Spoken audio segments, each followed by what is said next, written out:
liyayikhetha igumgedlela inkosi enkulu upombela isitimela samampondo babamkhulu mkhulu phakade amen. Ikhona imithetho ephikisanayo eshiwo uyena ubrother Enigma kulo ibandla lamaNazaretha njengalo isabatha. U-Enigma uthi isabatha yizo zonke izinsuku zikaNkulunkulu, kodwa kulezi insuku zonke zikaNkulunkulu alukho luhlonishwayo nolugcinwayo libe ngcwele. Kodwa uShembe yena uthi zonke izinsuku eziyisithupha kumele uzisebenze, bese uphumula ngosuku lwesikhombisa, uligcine libe ngcwele usuku lwesabatha elokudumisa uJehova kuphela. Kodwa naye uShembe ngesikhathi eqala leli bandla lamaNazaretha wayekhonza ngalo isonto kwaze kwafika unyaka ka-1922 lapho atshela khona amaNazaretha ukuthi sewuzovusa usuku lwesabatha olwalubulewe ngezikhathi zasemandulo yiyo iRome. Okunye okuphambanayo yiyo indaba yesithembu. Ubrother Enigma uyasichitha isithembu uthi indoda kumele iganwe umfazi oyedwa. Lokho kuchaza ukuthi uma usuyileli born again lakhe ubrother Enigma kumele ubayeke laba abanye abafazi bakho ubalahle usale nonkosikazi oyedwa. Kodwa uShembe yena uthi usethandweni lakho ukuthi uganwa ngamakhosikazi amangaki kanye nezidingo zekhaya lakho nomndeni wakho. Kodwa kukhona isibalo lapho fanele ungeqi khona. Uma ungumnumzane ugcina esibalweni esithile noma uyinkosi ugcina esibalweni esithile ukuthatha amakhosikazi, ungeqi lapho. Alisenaso isiqinisekiso kahle igumgedlela ukuthi konje u4 kumnumzane inkosi u7, kodwa bakhona abazosiqinisekisa ngalokho. U-Enigma nesangoma uyasichitha ebandleni likaNkulunkulu, kodwa uShembe uthi uma unalo moya wobungoma kumele uyowulungisa kahle ekhaya, wenze zonke izidingo zawo bese uyaqeda bese uyabuya uze esontweni uhlanjululwe bese uyabhabhadiswa kabusha ushiye onke amabhayi nobuhlalu bakho ekhaya. Lo moya ube usuyakuyeka ukukhathaza uqhubeke uzikhonzele inkosi.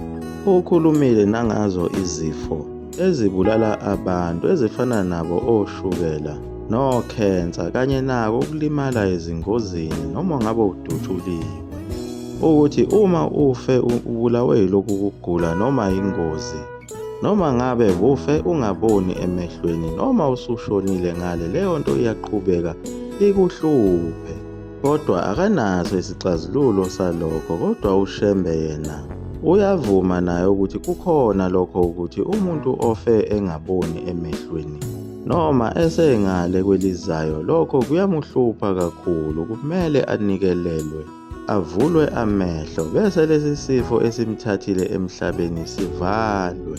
Njengoba namhlanje sekwaba khona imindeni ethi umkhulu wami wayengaboni nobaba nomama nami emehlweni ingakho ngifaka izibuko ngoba angiboni kahle. uShembe uyakuvala konke lokho.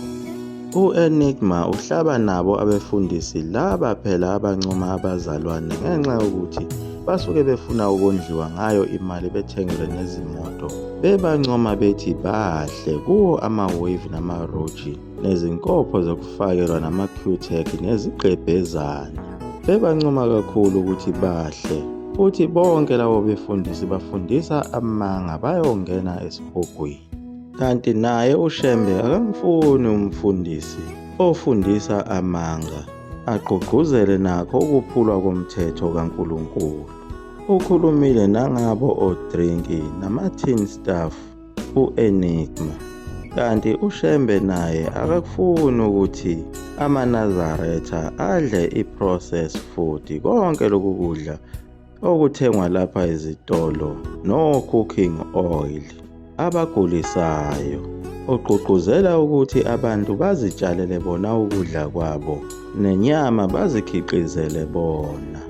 Naye ipolitiki uyayichitha ubrother Enigma, kanti naye uShembe uthi kumele ube nekhadi elilodwa kuphela lekuthi uyimemba ebandla lamaNazaretha kuphela, elinye ikhadi lezinye izinhlangano alidingeki.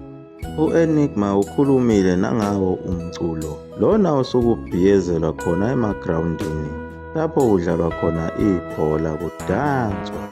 Naye uShembe akakufuni lokho ukuthi uma umntwana kaNkulunkulu utholakala ubhiyoza nakuzo izindawo ezingama-night club ngayo imiculo yabezizwe, ngoba unazo izihlabelelo zakhe kanye nawo phela umdanso kaNkulunkulu lona ubizwa ngokuthi umgidi, lapho kusuke kubongwa khona uJehova ngamacilongo nezigubhu nokusina, njengoba kubhalwe kanjalo naseBhayibhelini. U-Enigma ukhulume ngisho nangabanikazi bawo amathaveni, ama-bokley store, amahhotela nama-B&B ukuthi uma unaleli bhizinisi lilimaza abantu, ngoba phela bayadakwa laphayana kwibhodlela sitolo yakho nase-B&B yakho lapho kulala khona abafazi babantu bentshontshana namanye amadoda nabo abantu abangashadile bayazitika kuyo leya ndawo nasehhotela. Nako ukudayisa izidakamizwa ezifana nawo amaphilisi nensangu kuyakuchitha lokho brother Enigma, kanye nako ukubanga izikweletu ebese ungamkhokheli umuntu ahlale kulindile azacabange ngisho ukukubulala. Akakufuni lokho brother Enigma, uthi uNkulunkulu uyakuchitha lokho ngoba uma ungafa ushiye lesi sikweletu angeke ungene ezulwini, ngoba ushiye umuntu ehlukumezekile ngoba bezodla nabantwana bakhe le mali esithathwe uwe wajike wafa nayo. Naye uShembe usho njalo ukuthi uma sekuqala ngisho imihlangano nemikhosi engcwele kaNkulunkulu kumele ube neqiniso lokuthi umkhokhele umuntu imali yakhe. Wadala noxolo phakathi kwalaba oxabene nabo. Nakho uqonywa izintombi uyachitha ubrother Enigma, kanti naye uShembe usho njalo uthi kuhle ukuthi uganwe kunokuthi ube nezintombi.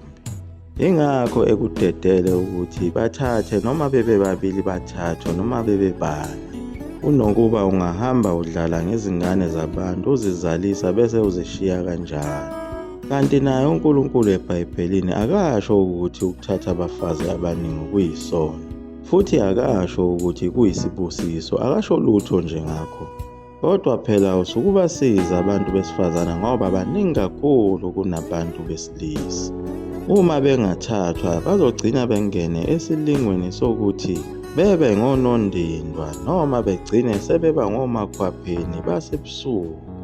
Kodwa amaKristu athukuthele ayaveva ngaye phela indaba yakhe ubrother Enigma, njengoba efuna ukubahlukanisa nazo zonke lezi zinto abazithandayo ukuhloba phela bephile umathanda, njengoba ngisho ukugqoka kwabo abantu abangamaKristu kulikhuni ukuthi umhlukanise nomuntu osuke eyoziphuzela noma eyozidansela eklabhini. Bagqoke ngendlela efanayo, bafuna ukuthi bethi besonta bebe begroova ngesikhathi esifanayo, futhi abafuni ukuhlukana nenyama yengulube. Sebeze bamhlasela nangawo amavesi ezincwadi ezazibhalwe nguPawuli indaba yakhe uPetro ngombono awubonayo wezilwane ezazibhalwe eshidini, owakhuluma izwi lathi kuye hlaba udle konke lokhu sengikubusisile. Kodwa uNkulunkulu encwadini kaLevi enqabile ukudliwa kwengulube, lapho ayiyala abantu ngawe umlomo kaMose, ubani-ke omkhulu uNkulunkulu kanye noPawuli owayevele esuka khona eRome lapho kwakudliwa khona izingulube. Bathi abefundisi, wathi uNkulunkulu hlaba udle Petro. Bakusho ukuthi ma ungathandazela inja ungayilayisha ebhodweni, naye ingulube uyithandazele, nenyoka nezimfudu, amahhashi, izimbongolo, amagalukuni, izinkalankala namankankane, namanqe nezikhova nezinkozi. Lezi athi uNkulunkulu zingadliwa, kodwa wena uthi uma usuzithandazele sezingadliwa. Nomuntu uqobo lwakhe kusho ukuthi uyogcina phela esedliwe ngenxa yokuthi uyobe esethandazelwe ngegama lenkosi bese ebangcwele bese umlayisha ebhodweni. U-Enigma uzohlukanisa inhloko nesixhanti, izitha zikaNkulunkulu nabathanda uNkulunkulu liyaguqa ikhokhehlelo. Zula amafutha omkhovu 20 emnesoka phakathi. Amen.